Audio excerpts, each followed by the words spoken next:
it. And that's it. Quick temperature check. How y'all feeling? I feel like I need to stand up there like taller than me, and I got on heels, and I don't like that. Still taller, Okay. I'm not really short, I'm just down to earth. Thank you. You can top that. Word finished. I know. I got right mind back. Go think about it. So y'all, you still enjoy yourselves? Yes. More energy trickling into the room. I think this is such a beautiful thing, especially here on this block, in this building, surrounded by this art, to have verbal spoken word amidst all of this beautiful visual art. If you haven't had a chance to, in intermission, please walk around, look at the art again, respect the art, but also respect the artist. And speaking of artists, we have another artist coming up to the mic.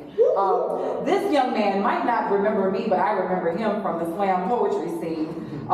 He had this poem that was about a tree that really messed my head up. Like, the metaphor was stupid. That was one of those poems, like poets have poems that's like, I kind of wish I would have wrote that poem. This poem was so beautifully written, I wish I would have wrote this poem. But he's a touring poet, a national award-winning poet and author. He has a book out that you can find, if you find him afterwards, called Waiting for the World to Wake Up, 10 Years of Becoming. So I want y'all to start getting your energy all riled up, but first we gotta do a little call and response. Yeah. Are you ready for the word? Pass it on! I gotta teach you, we gotta teach you.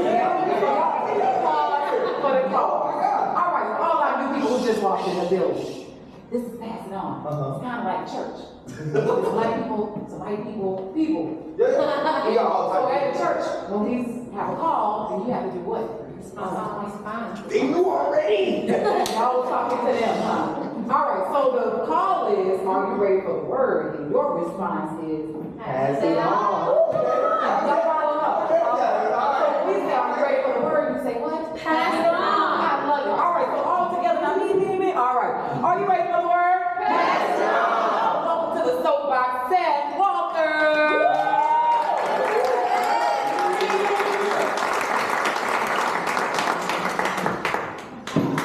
That's so funny. That's how I'm back in New Orleans. People got that psychic voodoo. I was like, you know what poem I'm doing tonight? That's not fair.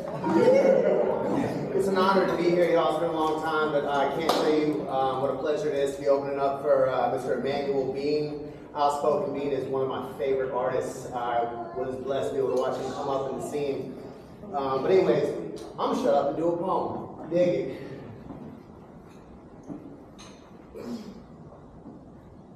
I remember the day they brought you home from the hospital. Though we hadn't yet met, I loved you through the window from the backyard. One time when you were 5, you hugged me after autumn had stripped me of my leaves. We used to talk back when you could still hear me.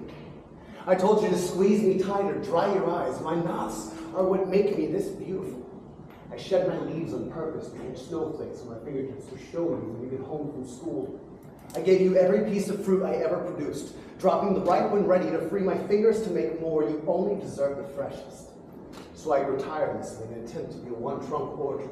My arms only strengthened to feed and hold you. But as you grew, you forgot how to hear me. Chalked up the wisdom passed down to imaginary friends in ADD, discounting my assurances that the purpose of life is growth, to let your heart unfold, blossom into fruits to feed weary souls. Son, let your arms stretch out wider every year. Learn from the redwoods, keep your head in the clouds while staying firmly rooted in the ground, despite what they tell you, this is not an economy. Pessimists just don't speak with us trees. You had a chance. When you were 15, you lost your virginity beneath my shade after seducing your first love with a picnic. I treated you both with blushing apples and kept secrets.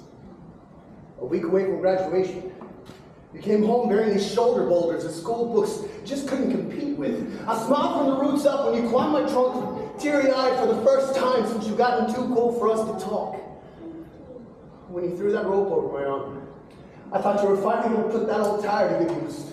So I flexed my fibers, then you tied all 13 knots. I just didn't understand. When you put your head where the old spare should have been. When you adorned yourself with a vegetable necklace like a sigh of relief.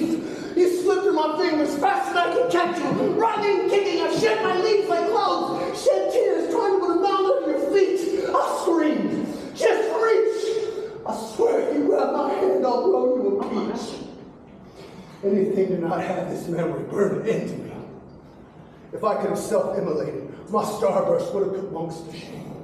I let go of the ground, tried to topple and battle, but Mother Earth wouldn't release my feet, enough for yours to touch, as deep as I've fallen for you.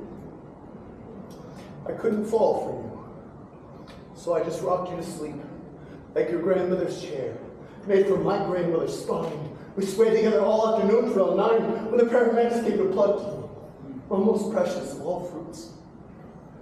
I'll carve your name in this year's ring. Next August, my apples will come out salty and seedless. I'll do nothing but taunt every boulder that pass me, like a bullet in a barrel when finally comes to take me, shape me into a million sheets, make every slice of my skin a poem of memories. I'll forever dive towards lightning bolts in an attempt to volley you back to the humanity with that one open space in the backyard. I'm coming home to you, my boy.